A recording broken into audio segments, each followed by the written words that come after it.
Hola amigos, aquí estamos en la edición número 12 del podcast de riesgo. Hoy no estoy solo, me acompaña Lux Lindner, que está inaugurando, ya inaugurada hace unos días, la muestra de la Fundación Andreani, junto con un par de artistas más, pero bueno, nos vamos a ocupar del proyecto que fue seleccionado, llamado el catéter microciclónico, una economía intemporal, de Lux Lindner. ¿Cómo estás, Lux?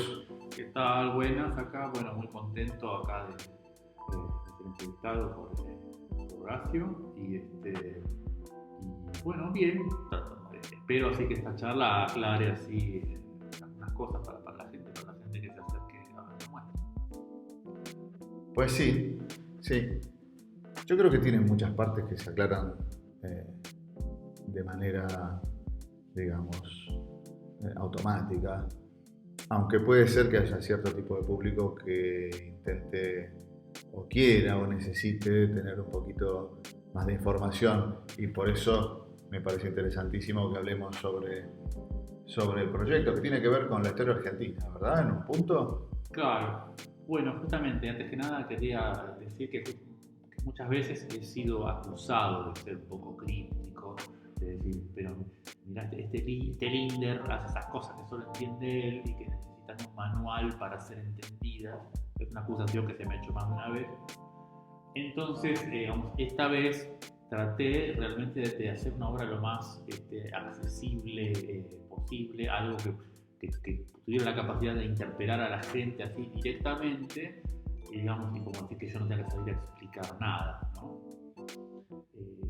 Lo quería comentar como un detalle así importante. Bueno, yo no sé, no estoy del todo de acuerdo. Lo que pasa es que a mí también la historia argentina me interesa muchísimo. Claro, pero primero que nosotros nos conocemos de hace mucho tiempo y vos también tenés un interés muy especial en la historia argentina. Pero hay gente que no tiene un interés por la historia argentina. No tiene ningún interés y sabe más sobre un montón de cosas de las farándulas internacionales que sobre la historia argentina. Entonces ya eso es una barrera importante. Es como que para entender la pintura renacentista de la Edad Media, si no tienes idea de lo que es el cristianismo, no vas a llegar muy lejos. Claro, ¿y vos por qué pensás? Yo a veces pienso justamente en eso. La historia argentina me parece fascinante, realmente muy interesante, muy leíble, muy novelesca también en un punto. ¿Por qué no interesa? ¿Por qué no interesa saber y conocer? Y no interesa nada porque justamente sería como abrir la caja negra de un desastre permanente. Un avión que vive chocando encima nuestro y arrojando esquirlas y llamas y cadáveres sobre nosotros. Entonces, ¿quién querría saber así algo de esa historia? Porque las sombras que proyectaría un estudio atento de eso descalificarían como a un montón de autoridades, de poderes, un montón de comodidades que están muy instaladas, ¿no? Comodidades que están instaladas y defendidas permanentemente, y que si la historia argentina fuera mejor estudiada estaría mucho más fácil de cuestionar así como de lo que son. A mí justamente a mí de chico me interesaba la historia argentina porque era casi como la cosa más, era algo tanto más prohibido, peligroso que el sexo la historia argentina, porque era la época de los militares. Entonces las luchas políticas, los motivos por los cuales se mataba gente, era algo que directamente ni se podía hablar. Había un riesgo concretísimo. Había un riesgo muy concreto de ventilar los motivos del crimen, y al mismo tiempo justamente había una información excesiva sobre otros detalles particulares o sobre otras partes de la historia mundial, justamente por una casualidad, digamos, mi padre y mi tío estaban un poco ligados a la aeronáutica. Había cierta cantidad de libros sobre las guerras mundiales, esas cosas. Y sin ser bibliotecas exhaustivas, eran bastante completas, eran bastante estudiadas, eran cosas que estaban en distintos idiomas, como que había puntos de vista contrastados sobre el mismo aspecto, ¿no? Como no tenían solamente los alemanes, tenían también libros ingleses, franceses, castellanos. Entonces en un libro te cuentan una leyenda, pero en otro libro te dicen esta leyenda es cualquier disparate, cuando dicen que Banzai, derribó 16 aviones en un día. Hay todo un libro dedicado a eso, que es tremendo, pero al rato lees otro libro inglés que dice, no, ese día la red aeroportuaria perdió 4 aparatos. Entonces, quiero decir, pero justamente la Segunda Guerra es un ejemplo de una situación histórica donde hay un extraordinario volumen de información, claro, ¿no? Y se puede contrastar. Es una situación que normalmente no se da. Y en Argentina, justamente todo lo contrario, es algo que está lleno como de secretos, de tabúes, de interdicciones. Y de capas. Y de capas que se tapan unas a otras. Capas que se tapan unas a otras. Entonces, justamente me pareció que podía llegar a ser muy interesante, así como muy divertida, que algo así que no. Está totalmente infrainvestigado. Pero bueno, yo digamos que sí me interesé en Argentina y después cuando justamente me llegó la hora de ganarme un sustento, empecé a dedicarme al diseño gráfico, era una profesión de moda así a fines de los años 80 del siglo XX. Me hice ilusiones con que llegaría algo como diseñador gráfico, porque no me duraron así tanto. Después, bueno, a medida que fue colapsando mi interés por el diseño gráfico, me fui más mirando hacia el arte, porque había dibujado con mucho gusto. Y digamos que cuando empecé a dedicarme al arte, digamos, cuando me di cuenta que, no sé decir el arte era lo mío, pero lo otro seguramente no era lo mío, lo que no era el arte, para decirlo así. Vos trabajaste también en agencia de publicidad. Sí. Acá el medio riesgo. Tenés una pasada, un sobrevuelo también. Sí, para el mundo de la es publicidad. un hermoso mundo. Sí. Es un bello mundo, pero yo no tenía mucho que hacer ahí, lamentablemente. Era un mundo muy divertido, muy glamoroso, hasta cierto punto, una cierta cosa de realidad. Pues esta serie Mad Men yo la disfruté mucho, porque justamente el mundo de la publicidad era genial. Supongo que me hubiera gustado, además que si hubiera podido hacer pie en la publicidad, mi vida hubiera sido distinta y más normal y más próspera. Pero bueno, lamentablemente no era algo para una gente. Pues es que yo creo que el mundo publicitario tiene mucho que ver con el enfoque que tiene esta obra, este proyecto que eligió Andreani tuyo. Ya vamos a ver. Bueno, ya vamos a ver. Pero justamente, hablando de historia argentina, yo me acuerdo cuando inauguraste esa muestra en Nora Fish de Salud. De el monumento al contrabandista. Claro. ¿No? El monumento al contrabandista, que es el precedente que explica el catéter. El catéter. Exactamente.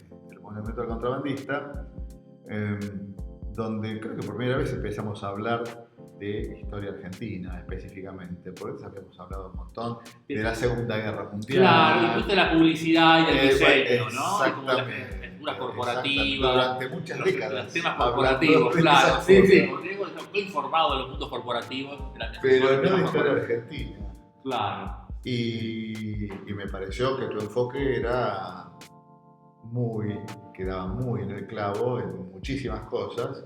No, también lo que me impresionó hablando y muy gráfico. Claro, pero hablando con vos me impresionó, vos justamente manejaste informaciones más cercanas. Yo, en general, tristemente, dado que nunca verdaderamente me involucré en cuestiones políticas o de negocios a gran escala, gran parte de la información proviene de investigaciones, desde cierto punto de información libresca. Pero vos me viniste con muchos casos que eran básicamente como de primera mano, las operaciones, digamos, algunos, como la economía, digamos, con el mundo económico, el mundo de la inteligencia y la contrainteligencia. Y eran historias que no se podían creer, pero cada una de estas historias es tremenda. Y al mismo tiempo vamos a terminar diciendo, pero claro, no se puede decir. Son fuertes. Son muy fuertes que no se pueden decir. Entonces la cantidad de no puede nadie decir. Nadie las cree, porque son increíbles. Entonces, justamente, ahí está el tema del secreto, ¿no? En el catéter del micro ciclónico es muy importante el hecho de que el contrabandista opera en secreto, ¿no? Que el contrabandista no puede decir cuándo y cómo está triunfando, tiene que ocultar sus triunfos. Esto es muy importante porque quiere decir que justamente que nunca nos vamos a enterar realmente qué pasa, de quién está ganando, podemos sospecharlo, pero en realidad nunca saberlo. Porque o no hay registros de lo que pasa o solamente los perdedores escriben algo, ¿no? Por eso aparece esa frase en distintos idiomas. Man haben die Gewinner aufgehört, die Geschichte zu schreiben. ¿No? Que cuando dejaron de escribir historia de los ganadores, que es la frase que yo hacía a mí, que digo que es una frase que acompañará, digamos, el desarrollo del contrabandismo como forma mental, como forma actitudinal del universo argentino, ¿no? El contrabando aparece cuando realmente uno se da cuenta que el rey de España no nos va a dar nada, que si nos vamos a conformar con lo que nos da la autoridad visible no vamos a tener nada, porque no se puede ver nada.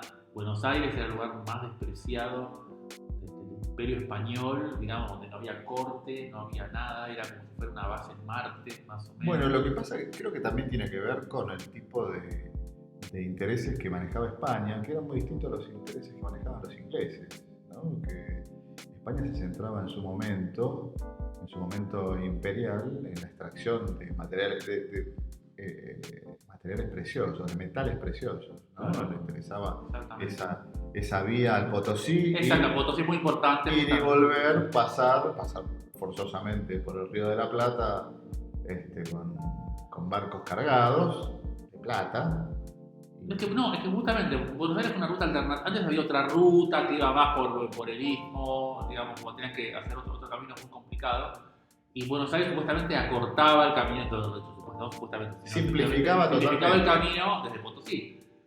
Pero justamente Buenos Aires fue fundada digamos, con escuadra de compás, como diciendo, necesitamos un puerto donde podamos sacar de la manera más rápida lo que sacamos de Potosí y de paso poner un dique a la expansión de los portugueses que están bajando, digamos, en dirección a la banda oriental. Entonces justamente como puerto Buenos Aires es muy problemático, realmente uno dice un buen puerto hubiera sido más Bahía Blanca, pero la costa del sur, una cosa así. Entonces bueno, el asunto de Buenos Aires es extremadamente moderna, era el lugar por ahí más ya pegaba la vuelta, digamos, porque justamente el contrabando exponía al porteño a un montón de información así suplementaria, digamos, y al mismo tiempo estaba la situación de que había que negociar permanentemente con los indios, con los pueblos originarios. Los pueblos originarios estaban en una situación ambigua porque si bien estaban siendo presionados por los colonos en algunos aspectos, ellos también habían salido habían hecho su ganancia, llamémosle, con la introducción del ganado, su transformación en jinetes, digamos, cuando los españoles dejaron sus caballos a disposición de los indios de manera voluntaria. Entonces la economía del indio había mejorado mucho. El español venía acá y perdía muchas cosas, perdía un sentido como del contexto, de milagros, su religión se simplificaba y se volvió más rústica. Le quedaban las armas de fuego y esta cosa de organización, pero después realmente estaba muy mal. Y el indio al mismo tiempo había mejorado mucho, justamente el mismo hecho del caballo, pero tenía una comunicación entre las tribus y todo. Él tenía que negociar permanentemente así con el indio. Entonces el hombre del porteño estaba expuesto a mucha información. Y no había una gran corte que fosilizara toda esa situación. Bueno, en otros lugares, en México, en Nueva España o en Lima, eran ciudades que tenían una corte, una estratificación, que la estratificación después justamente se trasladó a esas repúblicas como países una vez que se independizaron. Y en cambio la Argentina fue creada desde una oficina donde las cosas iban y venían, desde un molinete donde las cosas entran y salen, pero justamente Buenos Aires está ansioso por las novedades y al mismo tiempo hay que atender a una enorme cantidad de adictos. Básicamente yo veo a los pueblos originarios se fueron transformando en adictos, digamos, a las producciones que podíamos ver los colonos, como decir, no sé, el azúcar, la yerba, la ropa, las alfombras, el aguardiente. Empezaron a depender cada vez más de eso. Entonces mismo los malones son como síntomas de abstinencia, como de un adicto que le han negado lo que necesita y se vuelve así loco, ¿no? Pero esto quiere decir justamente que Buenos Aires tenía un control indirecto de todas las tribus, llegando hasta, no sé, no digo Tierra del Fuego, pero casi así. O sea, el control formal se tenía en el Río Salado, pero el control informal no se llegaba casi hasta los Andes. Porque está todo el mundo pendiente de lo que iba a pasar en Buenos Aires y de la nueva droga que iba a llegar en Buenos Aires. Entonces, cuando hice el monumento al contrabandista fue el monumento a la persona o al tipo de persona que había iniciado la Argentina. Perdóname, vos pensás, por ejemplo, que el comportamiento del contrabandista, ¿no?, es similar con respecto a cuando dependía de la corona española a cuando dependía de la corona inglesa. Yo creo que hay bastante, hay una repetición. Así, por ejemplo, ¿No hay otra dinámica? Bueno, en principio lo que hay es una dependencia. El contrabandista no crea, justamente. Tiene que esperar lo que venga. Y después también tiene que distribuir hacia el interior, hacia el hinterland.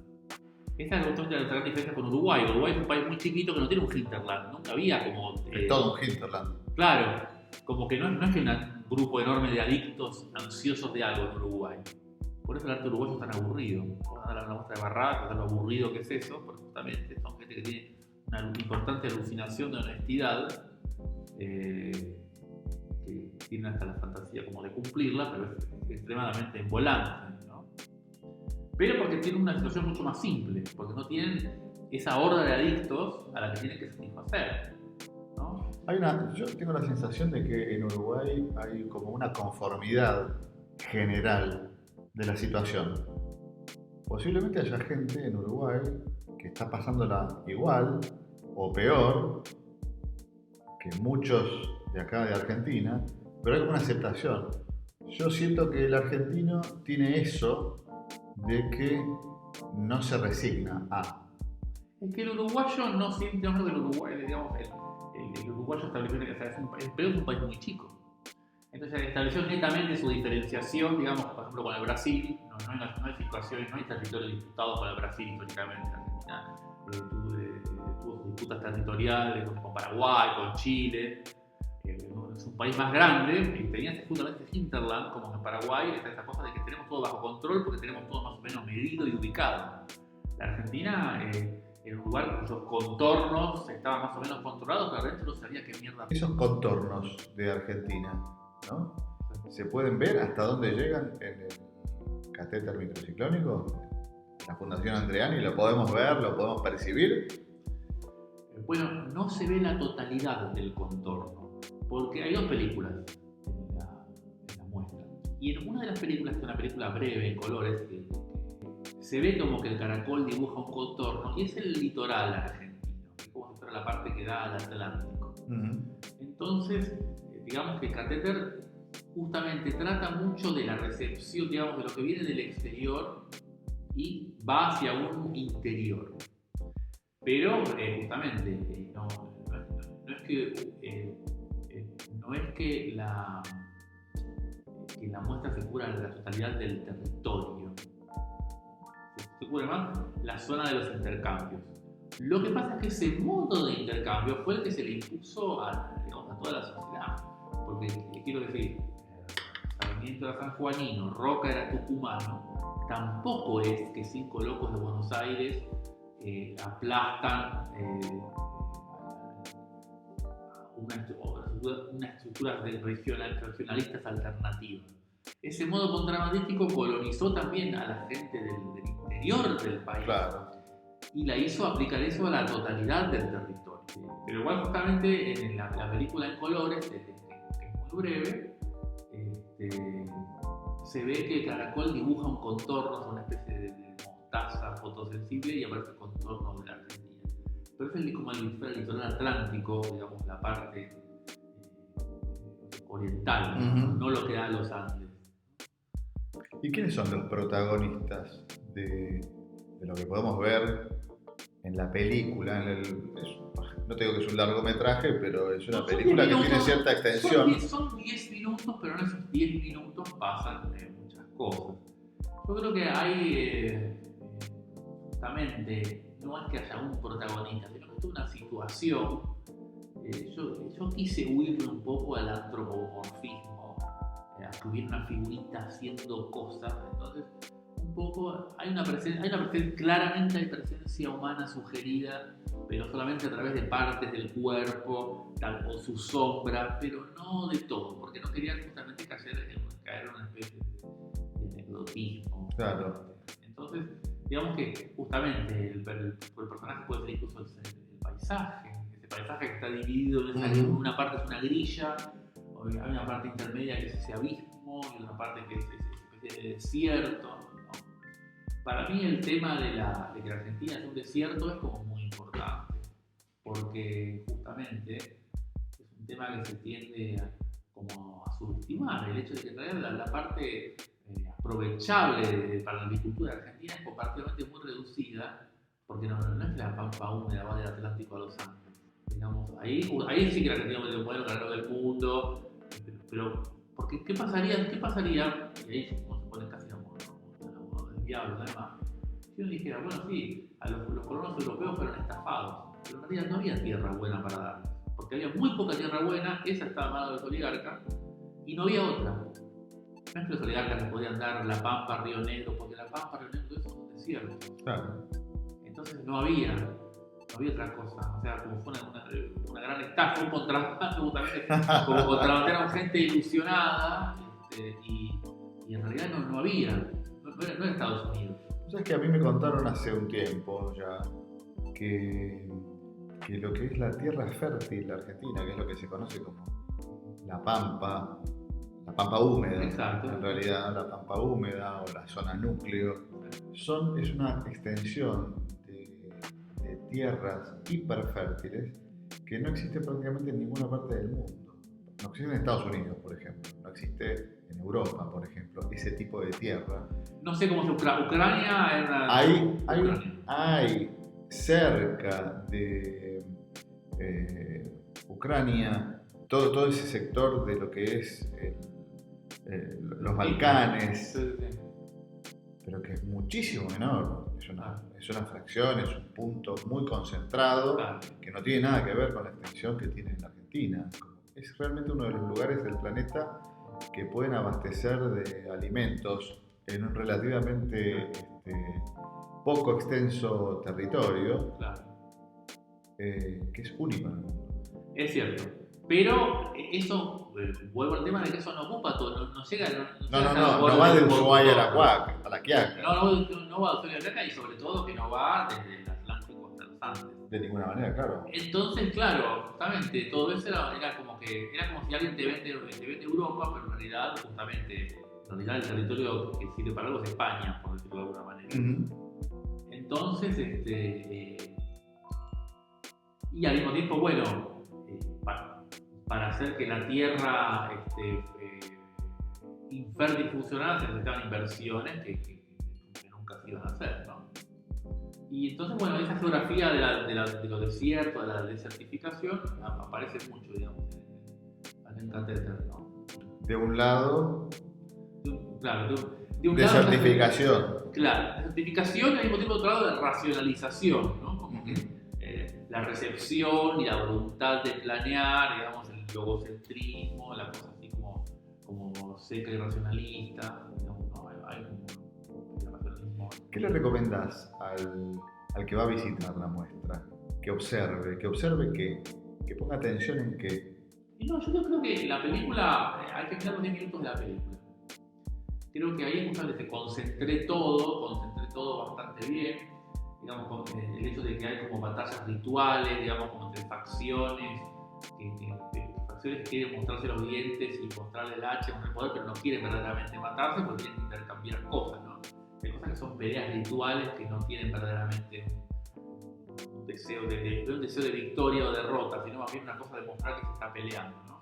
Y ese observador que tenemos en la película, que sobrevuela por sobre nosotros, que es como una especie de artefacto armado con otros artefactos. Claro, tiene esas zapatillas así, media que.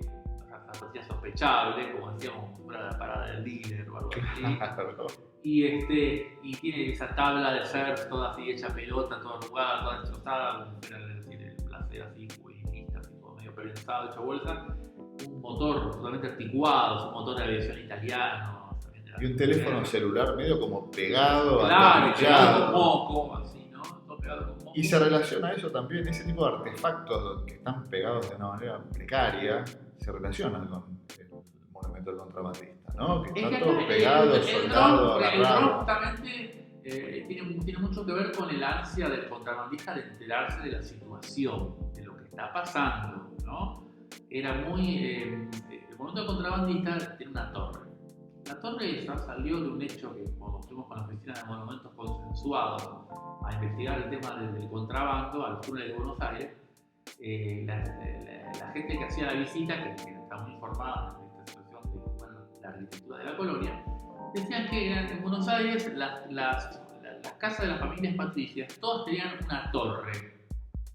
Y en la torre siempre había un esclavo las 24 horas del día, encargado de, porque era importante saber qué barco llegaba primero para hacer el deal. Entonces, el contrabandista es un tipo que está totalmente pendiente de la novedad. Eso es lo que es totalmente permanente en la Argentina. Que el contrabandista quiere estar, digamos, siempre con la actualidad a lo último, ¿viste? Entonces, por eso, cuando la moda es el liberalismo, es liberal, el relativo liberal. Cuando la moda es el fascismo, es facho. La moda es el tercer mundo, somos el tercer mundo. La tercera moda es la derecha asesina, derecha asesina. Socialdemocracia, socialdemocracia. Neoliberalismo, neoliberalismo. Populismo, populismo. Y ahora sabemos como que siga, ¿no? Pero esa cosa de estar totalmente actualizado a la moda y ver qué viene del barco, qué es lo que viene ahí a lo lejos. Sí. La novedad del mundo del contrabandista es que la torre también mira hacia atrás, a ver cuántos indios hay esperando y qué están esperando. Como decir, ¿cuál es el indio más peligroso? El que quiere alfombra, el que quiere whisky, el que quiere azúcar, el que quiere la mujer de cabello fino. Entonces, ahí está el tema, ¿no? No sabía lo de las torres, mirá que me interesa mucho el tema, Sí, es que eso es pero algo no que se sabía lo de las luego con torres. Sofía Médici y Laura Calau, que tienen el monumento consensuado, que fueron las que dieron origen al monumento contrabandista, y nos pusimos a investigar el tema simplemente de los túneles y todo, y salió ese dato. Vos sabés que acá, en la zona de San Telmo, donde estamos ahora haciendo este podcast, yo noté, pero obviamente no relacioné con ninguna de estas cuestiones, ¿no? Pensé que era algo decorativo, pero hay una torre, hay una especie como de glorieta que está, creo que por la calle Cochabamba, una especie de glorieta que está sobrelevada y con 4 escaleras, hecha en hierro. ¿Dónde está, perdón? En la calle Cochabamba. En la calle Cochabamba. Muy alto, es una casa, una especie de esos palacetes del siglo XVIII. Igual esto que estoy hablando es del siglo XVIII. ¿Eh? Esto que estoy hablando es del siglo XVIII, porque justamente la cueva del Virreinato, cuando tenías que ver qué barco venía del barco holandés, y justamente barcos que estaban ahí alrededor, y justamente barcos que venían sin estar autorizados a venir. Pero, perdón, terminaba. Sí. Bueno, que son casas muy viejas, que yo te digo. No sé si siglo XVIII, pero siglo XIX seguro. Muy exageradamente elevado, ¿no? Atectónico. Bueno, esto es un buen dato. Completamente atectónico. ¿No? Bien. Como Bueno, que no tenía que ver con la casa. Ese sería un muy buen dato para estudiar. Sí, la podés ir a ver, creo que es Cochabamba y Perú. La casa de la vereda Impar.